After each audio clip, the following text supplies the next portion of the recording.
Assalamualaikum warahmatullahi wabarakatuh. Salam sejahtera untuk kita semua. Sebelumnya, perkenalkan nama saya Risma Novianti dengan NIM A1112418. Video kali ini saya buat untuk memenuhi tugas akhir mata kuliah setelah kurikulum dan buku teks bahasa Indonesia dengan dosen pengampu Ibu Fadila SPD MPD.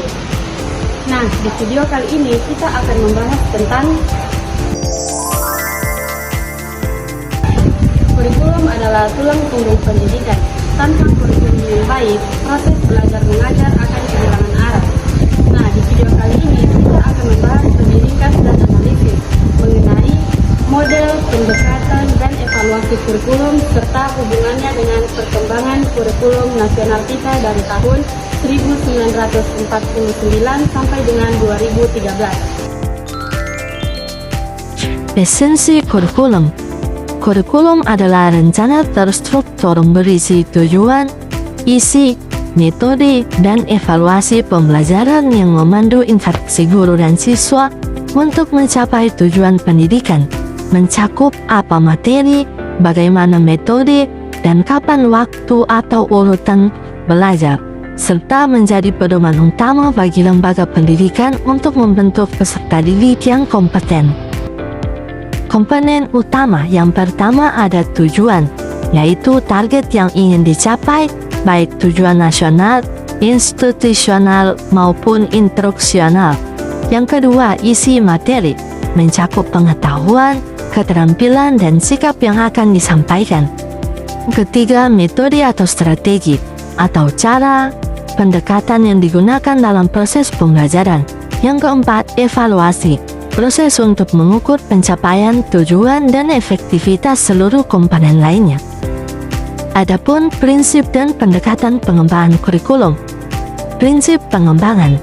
Prinsip ini berfungsi sebagai aturan main dalam menyusun kurikulum, menekankan prinsip relevan atau kesesuaian dengan kebutuhan zaman dan siswa. Efektivitas atau daya guna, efisiensi atau tepat waktu, fleksibilitas atau keluasan, dan kontinuitas atau kesinambungan antar jenjang pendidikan. Pendekatan pengembangan. Yang pertama, subjek akademis, fokus pada penguasaan disiplin ilmu secara mendalam.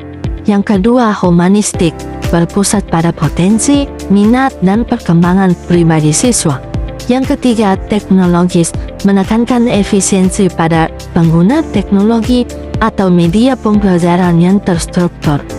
Yang keempat, rekonstruksi sosial, kurikulum sebagai alat untuk memecahkan masalah sosial dan mentransformasi masyarakat. Model evaluasi kurikulum. Yang pertama, model Taylor atau Goal Attainment Model. Model klasik yang mengevaluasi sejauh mana tujuan pendidikan yang telah ditetapkan tercapai.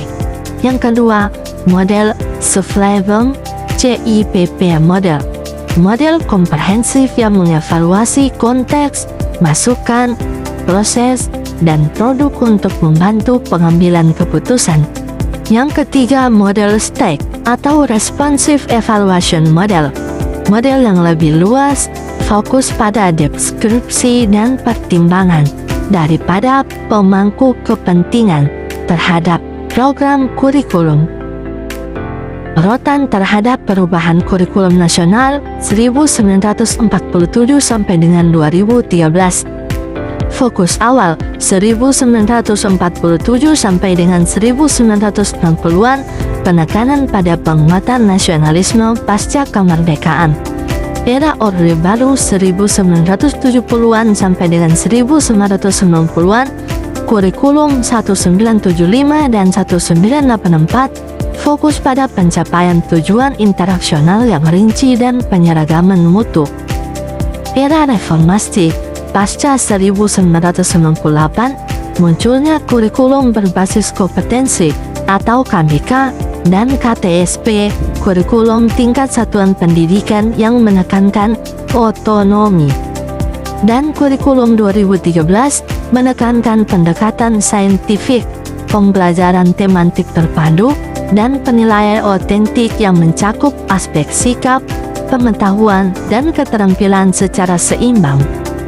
Contoh nyata isu atau masalah kurikulum. yaitu problematika implementasi pada kurikulum merdeka. Kurikulum merdeka yang baru diperkenalkan menawarkan banyak fleksibilitas, namun pada praktiknya menghadapi berbagai tantangan nyata di lapangan. Tantangan yang pertama yaitu pada kesiapan guru. Sejauh mana guru dan terutama di daerah terpencil siap dengan konsep baru seperti pembelajaran berbasis proyek, PJBL, dan penerapan modul ajar, mengingat kurangnya sosialisasi dan persiapan yang memadai. Yang kedua, ketersediaan sumber daya. Analisis mengenai ketersediaan dan pemanfaatan sarana prasarana, serta sumber belajar, selain buku teks, yang masih menjadi kendala dalam penerapan kurikulum merdeka secara optimal. Yang ketiga, evaluasi pembelajaran. Kesulitan yang dialami guru dalam melakukan penilaian atau asesmen yang bersifat autentik dan terdiferensiasi sesuai prinsip kurikulum merdeka. Yang keempat, peran orang tua dan lingkungan. Pengaruh kondisi siswa, orang tua dan lingkungan terhadap keberhasilan implementasi kurikulum merdeka di sekolah tertentu. Nah, singkatnya, kurikulum adalah rencana terstruktur yang memiliki konsep, prinsip, dan pendekatan tertentu.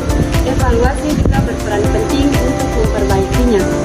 Dan perkembangan kurikulum nasional kita dilihat dan disesuaikan dengan teori dan perkembangan zaman saat ini. Nah, semoga penjelasan ini bermanfaat untuk memahami mengenai kurikulum. Terima kasih yang sudah menonton dan jangan lupa like dan bagikan video ini jika bermanfaat. Wassalamualaikum warahmatullahi wabarakatuh.